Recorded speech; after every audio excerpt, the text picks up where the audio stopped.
E hoje o termo igreja é visto por muitos com desconfiança, né? Hoje nós temos 4 milhões de pessoas que se classificam como desigrejados. Como o surgimento de um o evangélico nominal. Aquele que só é evangélico de nome, mas não tem comunhão com nenhum corpo de crentes. E no outro extremo nós temos aquele que acham que a igreja é só 4 paredes. Sim. E qual que é, então, a importância da comunhão dos santos, da igreja? Nós podemos ser cristãos sozinhos ou nós precisamos viver numa comunhão com outros santos? Ok. Eu gosto muito do tema da conferência, Vinícius, porque ela fala da igreja pela qual Cristo se entregou, pela qual Cristo morreu, que é o que é dito lá em Atos dos Apóstolos, capítulo 20, quando Paulo está falando com os líderes de Éfeso, os presbíteros de Éfeso. Ele fala de pastorear a igreja que Deus comprou com seu próprio sangue. Então, isso já evidencia para nós que Deus paga muito caro por algo que eu não posso desprezar. Desprezar o que Cristo ama é dizer que Ele ama muito mal. Entendeu? E eu gosto da ilustração que o pastor Kevin DeYoung usa no livro Porque Amamos a Igreja. Ele fala assim, você consideraria um amigo seu, se ele dissesse, gosto muito de você, mas eu não suporto sua esposa? Porque se a sua esposa é preciosa a você e a igreja é considerada a noiva de Cristo, dizer eu amo a Cristo, mas a igreja eu não aguento, eu tenho pouca paciência, é ofender a Cristo.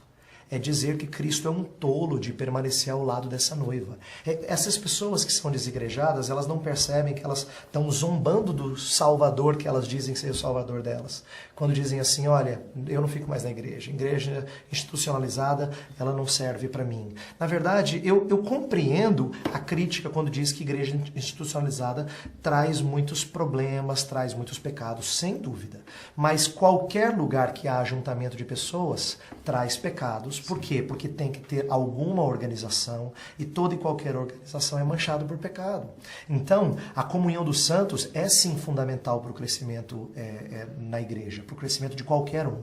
É possível ser um cristão sozinho? Possível é, mas não é saudável, e a grande possibilidade desse que se julga cristão depois se desiludir com esse cristianismo. Por quê? Nós precisamos de pessoas. Até aqueles que são desigrejados, a minha impressão é que eles procuram com quem conviver. Eles criam uma maneira alternativa de igreja. Sabe por quê, Vinícius? Não dá para fugir dos parâmetros de Deus. É igual família. Olha para a sociedade e vê famílias sendo invertidas, pessoas criando novos padrões, mas eles não conseguem fugir da ideia de família. Por quê? É uma palavra que é tão querida para nós que até quem é ímpio fala assim, nossa, vocês são como família para mim. Sim. Entendeu?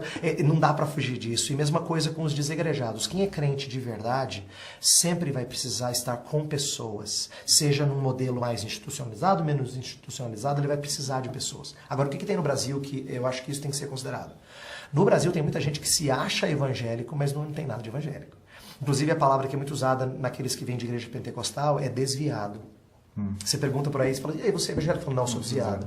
Desviado é a nova grande denominação do Brasil, né? Porque ela é composta de gente que entende que já passou, então ele tem um rótulo de que eu já passei por lá, eu recebi o rótulo, mas só que eu não tô lá, então eu sou um desviado. E ele não fala com tristeza. Eu nunca vi um desviado falar assim, puxa vida, eu tô tão triste por estar desviado, eu preciso voltar. Raramente esse tipo de linguagem aparece nas pessoas, porque elas entendem que elas se desapontaram, então tudo bem, eu sou desviado, meio que passivamente aceitando isso. Nós podemos pensar até em Hebreus, onde ele aconselha a gente não deixar de se encorajar mutuamente por causa do perigo do pecado. Sim. Eu penso que muitas pessoas que se afastam da igreja, o que normalmente acontece? Você vê essa pessoa esfriando. Claro. E isso é um preceito bíblico que as pessoas não entendem. Né? As pessoas querem uma super fé sozinha, sabe? Isso. E sabe que as duas coisas andam juntas? Eu acho que ambas as coisas podem acontecer, Vinícius. Por exemplo, é possível a pessoa se afastar da igreja por causa de pecado.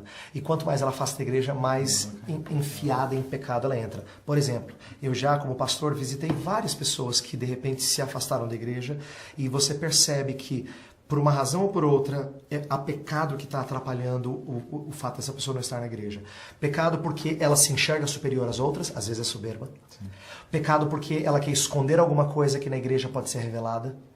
Às vezes algum tipo de relacionamento ilícito, alguma coisa que não está bem, ou a pregação está confrontando, ou pecado no sentido de ter ideais, sonhos que não são satisfeitos lá na igreja. Então ela desiste. de persistir esse caminho. Por quê? Porque o que ela queria, ela não alcançou. Então sempre tem pecado. E quanto mais longe a gente fica da pregação do Evangelho, mais enfiado em pecado a gente vai se meter.